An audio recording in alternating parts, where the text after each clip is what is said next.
Sa Sampaloc, Maynila, patikawad na para lang sa kuryente na bistong ginagawang sampayan ng mga damit, sinitayan at iba pang nakahambalang sa kalsada sa tulong ng inyong Kapuso Action Man. Tirik ang araw kaya abala ang isang residente sa Valdez Street sa Barangay 568 Zone 55 sa Sampaloc, Maynila sa pagsasampay ng mga nilabang damit sa mga kawad ng kuryente. Minarapat po ng inyong Kapuso Action Man na makipag-coordinate sa MTPB, Manila Traffic and Parking Bureau, para sila na ho ang magsagawa ng inspeksyon at mag-execute ng mga hakbang kung ano ba'y nararapat dito ho sa reklamo na ito.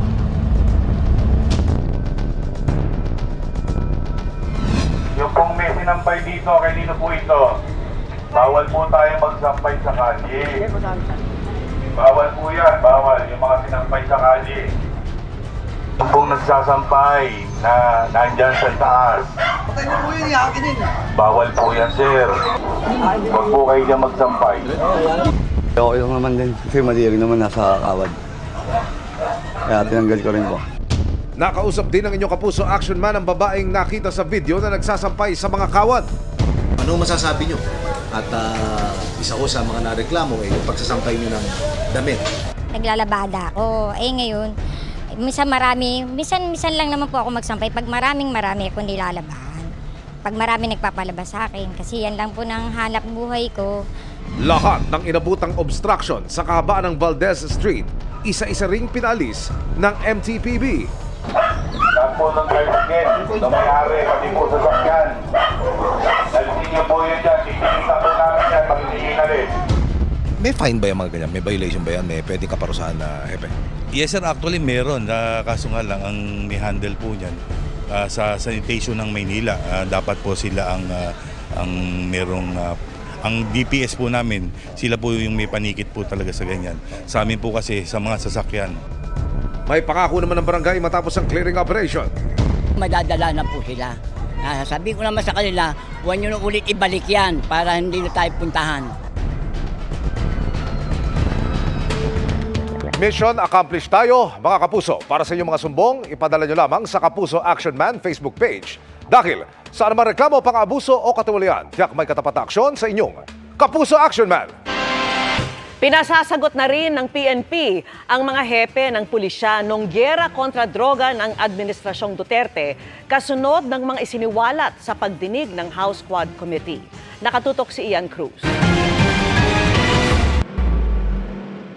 Pati ang mga dating PNP chief noong gyera kontra droga ng Administrasyong Duterte kasama sa mga pinasasagot sa kanilang mga nalalaman matapos ang revelasyon ni retired Police Colonel Royina Garma ukol sa reward system umano sa war on drugs. We asked the former chiefs to give a statement because it's already nasabi na kasi ni Colonel Garma na former chiefs are being informed regarding dun sa war on drugs. So we have to take their statements and say something about it para we know where we start sa investigation po natin. Nang tanungin kung may nakausap na ba si Marbil na mga dating hepe ng PNP, ang sagot niya, may komite na humahawak nito. Meron na po kaming committee na to really investigate po dun sa all the allegations being made by Colonel Garma regarding po dun sa EGK and other matters, no? So, we're just waiting po. So, tuloy-tuloy po yung investigation natin. Si DILG Secretary John Vic Remulla, nais daw munang matapos ang pagdinig ng Quad Committee ng Kamara para sa mga karampatang aksyon ukol sa mga nabanggit ng mga police officials ukol sa madugong war on drugs. Ayon sa bagong kalihim ng DILG, wala raw magiging espesyal na pagtrato sa mga iimbestigahan nila kahit pa nga sa mga dating hepe ng PNP. They have to go through the process. However, having said that they are innocent till proven guilty, there are no sacred cows in this institution and in this investigation. Anyone who is guilty, anyone who is found guilty. Sa isang pahayag, sinabi ni dating PNP Chief at ngayon Senador Ronald Bato de la Rosa na bilang kasalukuyang hepe ng pambansang pulisya, maaari naman daw talagang maglunsad ng isang fact-finding effort si Marbil. Si Bato ang PNP Chief nang unang ipatupad ang war on drugs. Si dating PNP Chief Guillermo Eleazar na naging PNP Chief ng 6 na buwan noong 2021, sinabing hindi siya nakatanggap ng order ukol sa umunay reward system sa anti-illegal drug operations noong kanyang termino. Sinisikapan ng GMA Integrated News na makuha ang pahayag ng mga dating umupong PNP chief sa ilalim ng Duterte administration. Sinisika pa rin naming makuha ang panig ng dating Pangulo. Itinanggi naman ng Davao City Police na may reward system na ipinatupad sa lungsod na siya raw pinagbasehan ng ipinatupad noon ni dating Pangulong Duterte sa buong bansa. Ang kanang kota-kota sir, mga reward system, so far sir, walay nakita ang Davao City Police Office ana sir. Wala mi nakakuha ng mga Davao model sir na kung unsay pag-target ana. Para sa GMA Integrated News, Ian Cruz nakatutok, 24 oras. Sabay sa pagsasapribado ng NAIA ang nakaambang dagdag pasahe sa domestic at international flights. Magkano naman kaya? Alamin natin sa pagtutok ni Joseph Morong. Palapit na ang undas long weekend kaya naman marami na nagpapaschedule ng mga bakasyon sa travel agency na ito sa Quezon City.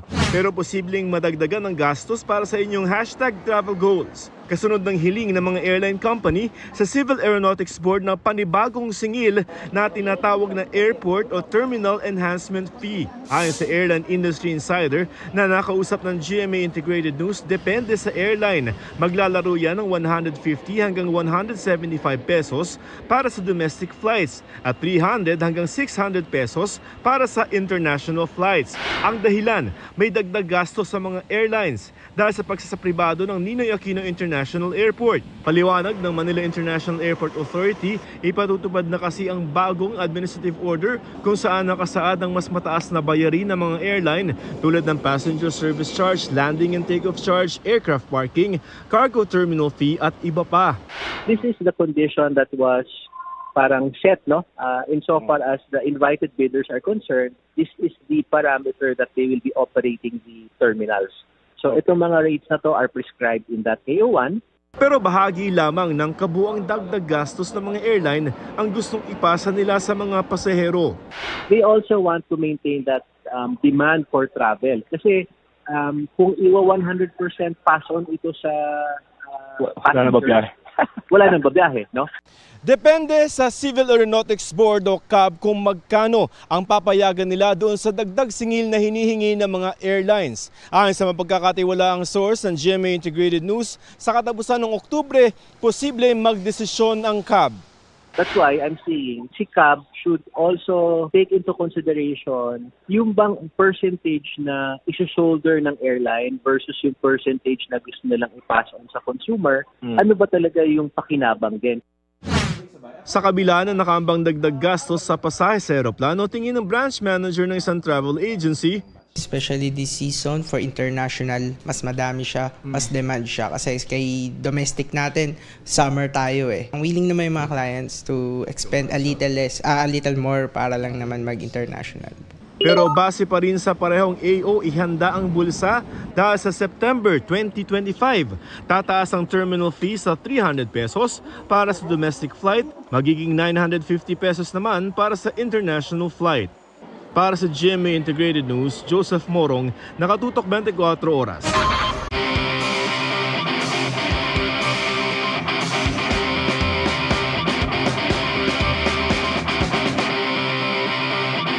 Imbis na dumagdag sa kalat, nakitaan ang pakinabang ng isang Iligan-based startup ang mga patapong single-use plastic.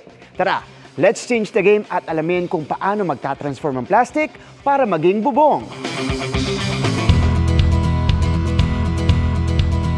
For a more sustainable future.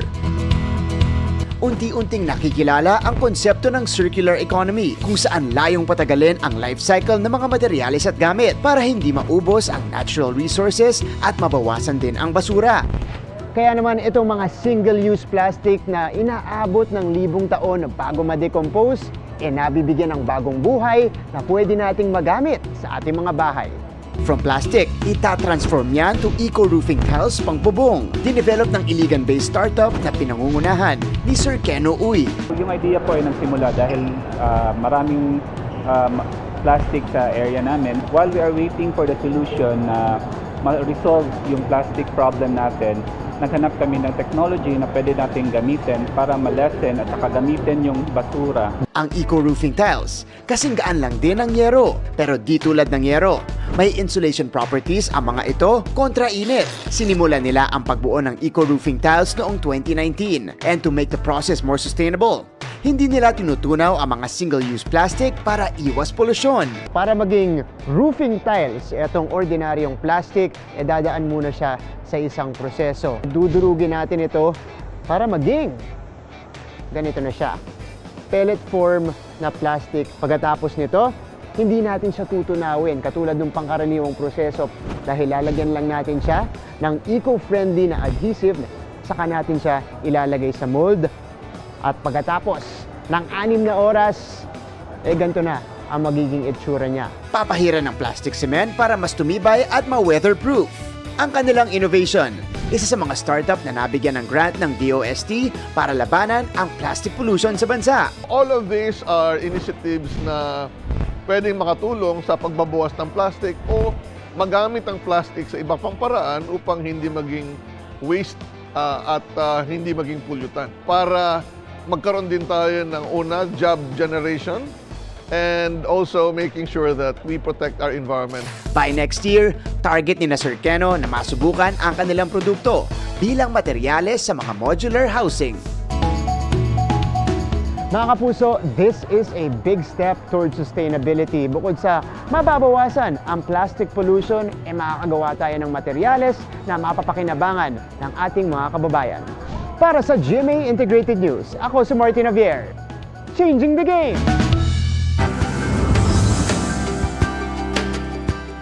Walang ibang hangad ang isang magulang kundi magkaroon ng maayos na kalusugan ang anak.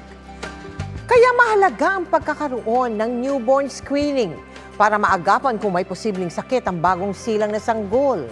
Yan ang serbisyong handog ng inyong Kapuso Foundation.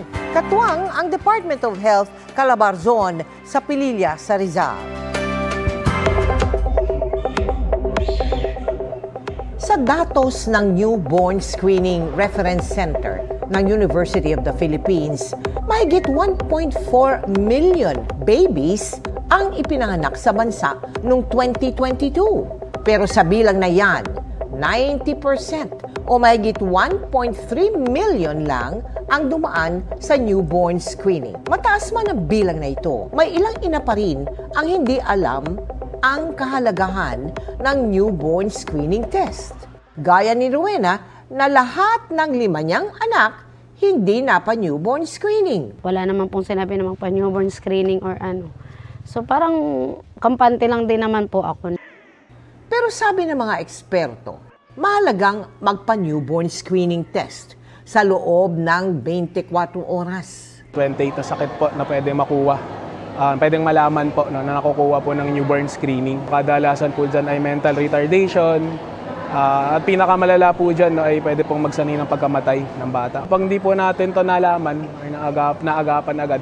Tuwing unang linggo ng Oktubre ay Newborn Screening Awareness Week. Kaya nakiisa ang GMA Kapuso Foundation sa isinagawang newborn screening caravan ng Department of Health, Calabarzon sa Pililla. May ilan-ilan pa na nanganganak sa bahay at hindi nakakapagpagawa ng ganitong uri ng eksaminasyon. Diregaluhan din natin sila ng newborn kits, baby swaddles, diapers, hygiene kits, electric kettles at pagkain. May 9 namang maswerteng nakatanggap ng crib. Napili natin ang Pililla Rizal kasi isa ito sa pinaka-apektado nitong katatapos lamang na Bagyong Enteng. At base sa resulta na ginawa ng Newborn Screening Center Southern Luzon, normal at malusog ang mga sanggol na sinuri sa Pililla. Sa darating na October 17, magsasagawa rin tayo ng newborn screening sa Tayabas sa Quezon. Makakaasa po kayo na kung merong makikitang sakit sa mga susuriin, susuporta po sa gamutan ang Department of Health at GMA Kapuso Foundation. Isang barko ng Bureau of Fisheries and Aquatic Resources o BIFAR ang napinsala matapos dikitan ng isang Chinese fishing militia vessel. Sa gitna yan ng mga diskusyon para sa pagpapanday ng Code of Conduct sa pagitan ng China at mga bansa sa ASEAN. Nakatutok si Chino Gaston. Kuha ito ng Bureau of Fisheries and Aquatic Resources nang dikitan at kumayod sa kanila ang Chinese militia vessel na yan noong umaga ng October 11. Binuntutan at ilang beses daw noong subukang harangin ng Chinese militia vessel ang BRP Dato Cabaylo na nagsasagawa ng routine maritime patrol malapit sa Pag-asa Island.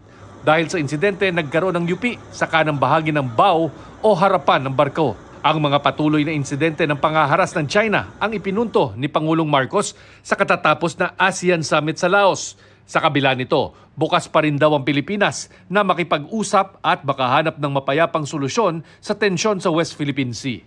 Pero ayon kay Defense Secretary Gilberto Teodoro Jr., mahirap simulan ang makabuluhang dialogo kung patuloy ang mga ginagawang pagbangga, panggigipit at pangaharang ng China sa mga barko ng Pilipinas sa West Philippine Sea. Committed talaga sila sa dialogue pero committed din sila sa illegal action. Yun ang problema. Isa sa mga nakikitang solusyon sa problema sa South China Sea ang pagbuo ng Code of Conduct sa pagitan ng China at mga bansa sa ASEAN. Pero duda raw si Secretary Teodoro kung seryoso ba talaga ang China na mabuo nga ito. We look forward to good faith discussions. And the President has given the marching order that he looks forward to good faith discussions and we will comply. And do you see now a good faith yung on the part of China?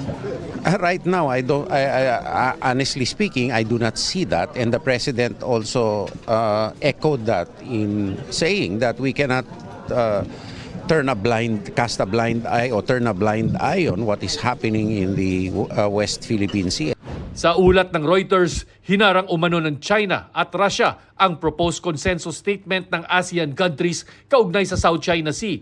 Ang impormasyong yan galing sa di pinangalan ng opisyal ng Amerika at nangyari noong Huwebes sa East Asia Summit sa Laos. Sabi ng US official, take it or leave it draft na umano ito ng ASEAN at suportado ng Amerika, Japan, Australia, South Korea at India. Wala pang tugon ng China kaugnay rito.